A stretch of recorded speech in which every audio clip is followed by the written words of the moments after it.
देखो बेटा question number 5 का फर्स्ट पार्ट है, ये कह रहा है इसको फैक्टराइज करो। तो देखो ऐसे तो कुछ नहीं समझ में आ रहा है, लेकिन मैं क्या करती हूँ, इसको मैं 4x स्क्वायर को 2x का होल स्क्वायर कर लेती हूँ, फिर देखती हूँ कुछ अगर समझ में आता है तो। 9y को 3y का होल स्क्वायर लिख देती हूँ, इसको मैं 4x का होल स्क्वायर लिख देती हूँ।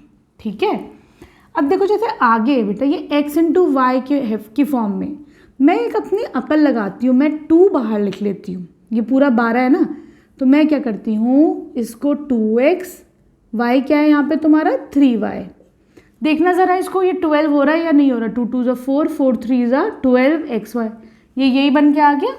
मैंने क्या करा, इस 12xy को 2 और इंटू 2x इंटू 3y करा। क्यों करा वो भी बताऊँगी तुम्हें।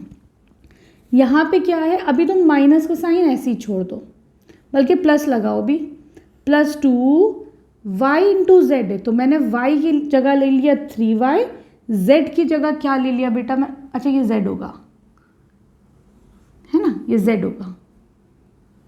चलो फिर मैंने z की जगह क्या ले लिया, सिंपल 4z ले लिया। देखो ये 24 हो रहा है या नहीं हो रहा है, yz तो हो ही रहा है, 4 3 12 इंटू 2 24, तो ये भी देखो बेटा 24 yz आ गया। लेकिन एक चीज़ ये देखो बेटा कि यहाँ पे माइनस है और यहाँ पे भी माइनस है ना, दोनों में कॉमन क्या है, मैं देखती हूँ दोनों में बेटा z जो है वो कॉमन है। देखो यहाँ पे भी तुम्हारे पास z है, इधर भी z है, तो मैं क्या करती हूँ, ये माइनस साइन के लिए z के साथ ही नेगेटिव लगा देती हूँ। ठीक है, चलो आगे बढ़ते हैं। अब हम, ये है 16yxz, तो मैं 16xz को क्या लिख सकती हूँ, 2 लिख दो, x और z है तो मैं x के लिए 2x ले लेती हूँ और z के लिए मैं 4z ले लेती हूँ। लेकिन मैं फिर देखती हूँ भाई यहाँ पे तो फिर नेगेटिव है, तो मैंने देखा कि यहाँ भी z और यहाँ भी z और दोनों नेगेटिव, तो मैंने z के साथ ही नेगेटिव ले लिया। ठीक है, बल्कि इसको मैं हाईलाइट कर देती हूँ, तुमको समझ में आ जाएगा थोड़ा सा और। ठीक है बेटा, तो ये देखो ये 16 हो रहा है नहीं हो रहा, ये भी क्रॉस चेक करो, 2 2 4 4 4 16xz, तो मैंने देखो सही सारी ही वैल्यू सही कर दी। अब देखो ये मुझे एक फॉर्मूला नज़र आ रहा है, a square plus b square plus c square plus 2ab plus 2bc plus 2ca। ये फॉर्मूला किसका होता है, ये फॉर्मूला है a प्लस बी प्लस सी का होल स्क्वायर, इसी का तो फॉर्मूला है।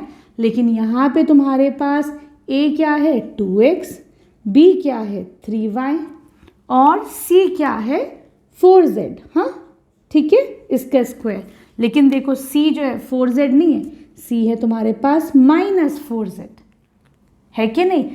और तुम इसे ओपन करोगे तो देखो माइनस माइनस प्लस ही तो हो जाएगा, तभी तो ये 16z है। ठीक, तो ये तुम्हारा फाइनल आंसर हो गया। राइट, फॉर्मूले सारे लिखने के हमने यहाँ पे कौन सा लगाया, हमने यहाँ पर ये वाला फॉर्मूला आइडेंटिटी लगाई है।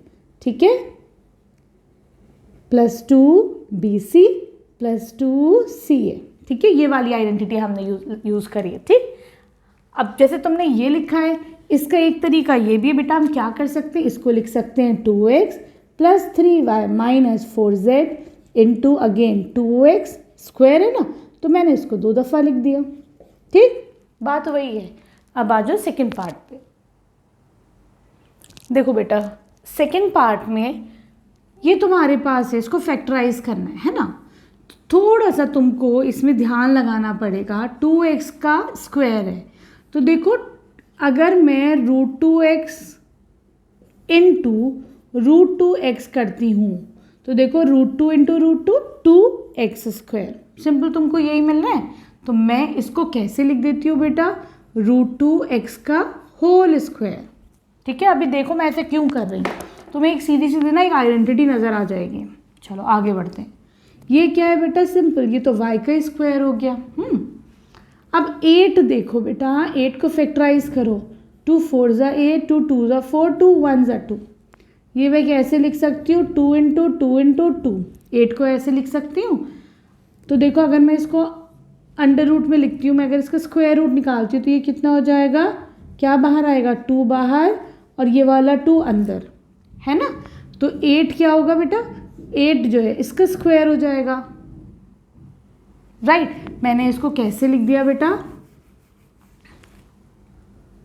अगर मैं 2√2z का स्क्वायर करती हूँ, करके देखो ज़रा, 2√2z इंटू 2√2z करो, 2 2 ज़ा 4, √2 इंटू √2 2, z इंटू z का स्क्वायर, तो ये कितना हो गया तुम्हारे पास, ये हो गया 8z स्क्वायर। यही मिल गया। मैंने इसको कैसे फैक्टर्स में लिख दिया, 2√2z का स्क्वायर। ठीक है, ये वाला तो एग्जाम्पल थोड़ा तुम्हें ध्यान लगा के और प्रैक्टिस चाहिए इसको। चलो आगे बढ़ते हैं। इसको मैं कैसे लिख सकती हूँ, इसको मैं लिख सकती हूँ x और y है, तो मैं इसको ऐसे ब्रेक करती हूँ कि मेरे पास x और y के टर्म्स में आए। ज़रा देखो ये हो रहा है नहीं हो रहा है, 2√2xy मल्टीप्लाई करो तो यही मिल रहा है। आगे बढ़ते हैं। अब एक चीज़ नोटिस करो बेटा, यहाँ पे तुम्हारे पास नेगेटिव कहाँ का है, नेगेटिव एक इधर है एक इधर है, यहाँ पे एक्स वाई है यहाँ पे एक्स जेड है, इसका मतलब देखो एक्स कॉमन है, ये एक्स की वजह से ही नेगेटिव साइन चल रहा है कि नहीं, तो मैं यहीं पे नेगेटिव लगा देती हूँ एक्स के साथ। तो अब देखो ये कितना हो जाएगा, प्लस माइनस माइनस 2√2x5। ठीक चल रही गाड़ी। चलो आगे बढ़ते हैं। अब है तुम्हारे पास 4√2yz, ज़्यादा अकल नहीं लगाओ, क्या करेंगे, 2yz है तो y और z को मल्टीप्लाई करके देखो ज़रा, यही आ रहा है नहीं आ रहा है, 2√2z।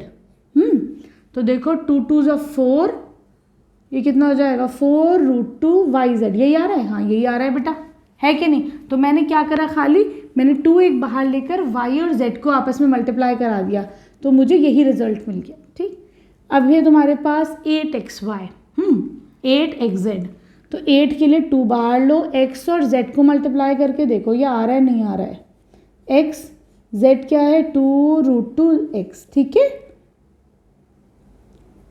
सही, देखना मल्टीप्लाई करो ज़रा, 2 2 ज़ा 4 और √2 इंटू √2 हो जाएगा 2, है ना, इंटू एक्स जेड, ये तो वही बन गया 8xy। लेकिन तुम्हारे पास नेगेटिव साइन है, तो देखो नेगेटिव किसकी वजह है, एक्स की वजह से, तो मैं एक्स की जगह क्या लिख लेती हूँ, -√2। ठीक है, सही। अब देखो हम एक चीज़ और कर देते हैं, अगर मैं यहाँ पे भी नेगेटिव ले लूँ तो फ़र्क नहीं पड़ेगा, क्योंकि नेगेटिव का जब स्क्वायर लेते हैं तो वो पॉजिटिव ही बन जाता है। तो मेरे पास यहाँ पे एक आइडेंटिटी आती है, a² + b² + c² + 2ab + 2bc + 2ca। ये किसके इक्वल है, ये है बेटा a + b + c whole square के। और ये आइडेंटिटी क्या थी, a² + b² + c² + 2ab + 2bc + 2ca, ये आइडेंटिटी यूज़ करी है मैंने, है ना। अब यहाँ पर a b c की वैल्यू क्या है, a है तुम्हारे पास -√2x, b क्या है y, c क्या है तुम्हारे पास 2√2z, इसका स्क्वायर है। ठीक, स्क्वायर हटा भी सकते हैं, इसकी जगह तुम दोबारा से ये भी लिख सकते हो। ठीक,